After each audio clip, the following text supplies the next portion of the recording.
Alright, welcome back dalam YouTube channel saya. Saya percaya teman-teman yang melihat video ini adalah orang yang diberkati oleh Tuhan.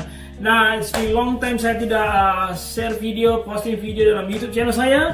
Tapi kali ini teman-teman yang sudah menunggu lama, saya percaya akan diberkati oleh Tuhan. Nah, alright, dalam hari ini, dalam konten saya You Need to Know, hari ini saya mau share sesuatu yang luar biasa. Karena saya percaya dan selalu berdoa untuk membagi sesuatu yang luar biasa kepada teman-teman, khususnya para subscriber saya. Nah, sebenarnya ini awalnya dari waktu saya melihat video teman saya bernama Pastor Zevanya Siombing. Nanti teman-teman bisa lihat video lengkapnya melalui link deskripsi di linknya di deskripsi video saya. Nah, jadi beliau sharing mengenai pelayanan di masa pandemi ini.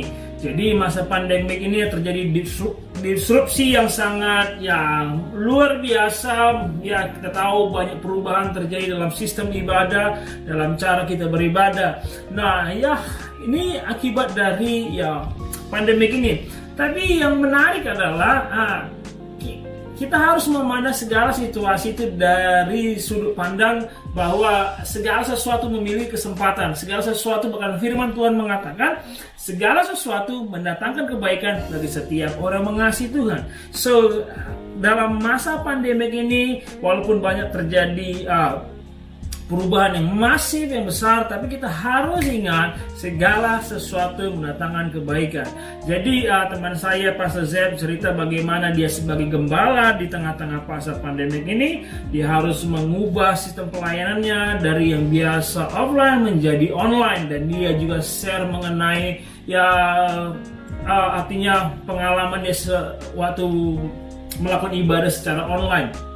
But hari ini saya mau sharing yang berbeda, tapi memang saya terinspirasi dengan apa konten video dari teman saya ini, bahwa bukan hanya pengembalaan saja yang terjadi perubahan atau terjadi polanya terjadi atau cara yang berbeda, tapi dalam hal pemuritan juga ini juga mengalami perubahan. Nah, jadi karena mungkin teman-teman tahu yang mengikuti Instagram saya, mengikuti YouTube, Facebook saya sering mengadakan pemuritan atau Bible study secara online. So, saya sering melakukan ini karena saya percaya di tengah-tengah masa pandemi ini kita harus tetap berbuah.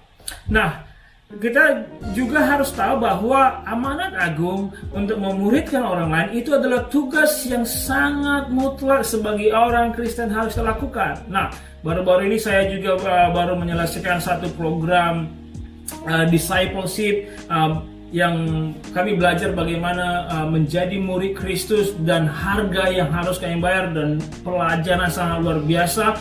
Dan murid-murid yang ada di kelas itu mereka sudah juga memuridkan orang lain, dan ini luar biasa kami melakukan secara online. Nah, teman-teman yang melihat video ini kalau mau mengikuti pemuridan online lagi, bisa nanti hubungi saya, bisa tulis di link deskripsi, bisa tulis di komen.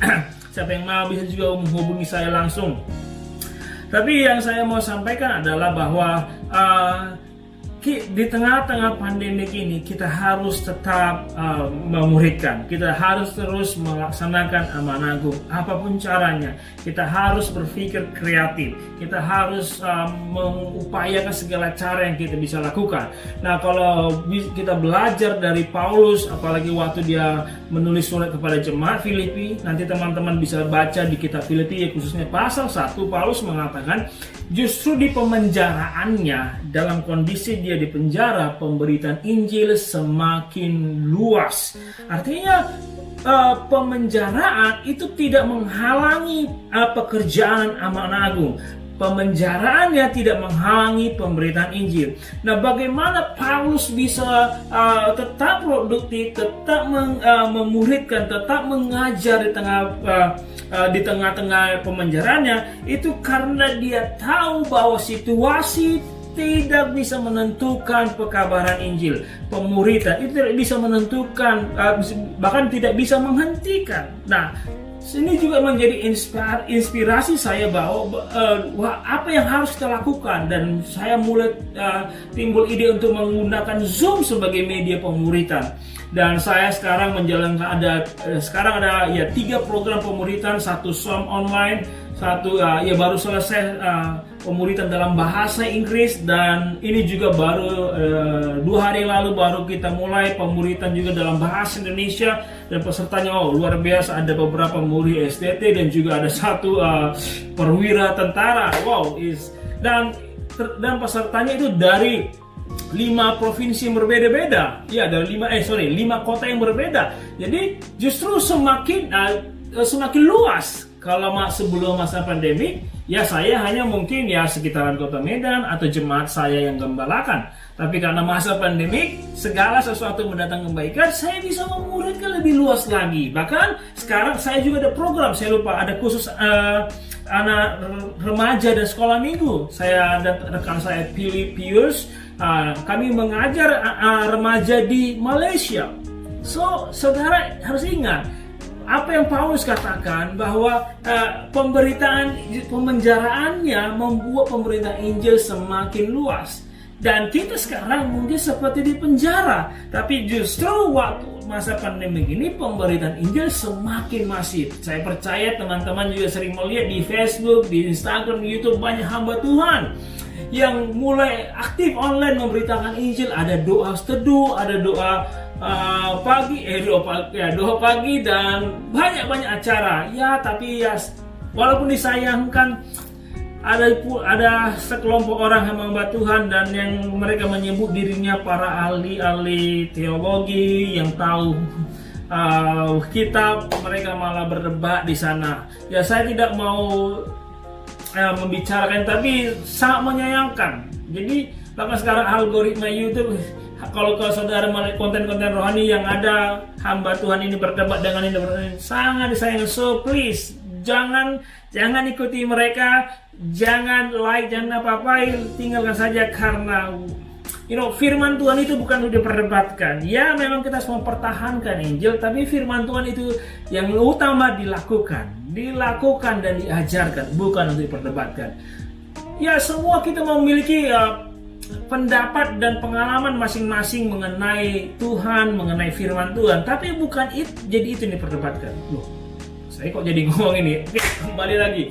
Pokoknya, masa ini kita harus, yang penting begini, di tengah situasi ini kita harus semakin lebih masif lagi, semakin giat lagi untuk memuridkan orang.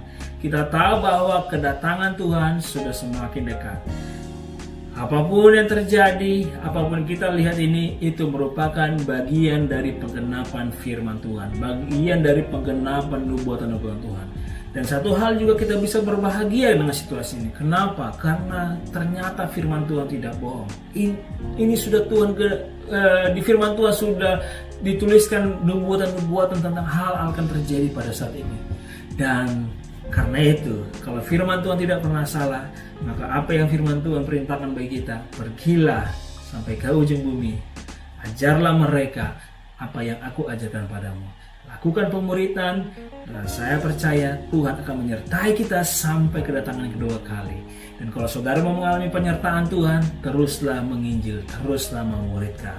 Nah, kalau saudara butuh pelatihan bagaimana membuat pemuritan online, bagaimana caranya? Welcome, silakan hubungi saya. Saya rindu juga mengajak saudara, mengundang saudara bahkan ikuti pelatihan-pelatihan kami, baik dalam bahasa Inggris, dalam bahasa Indonesia.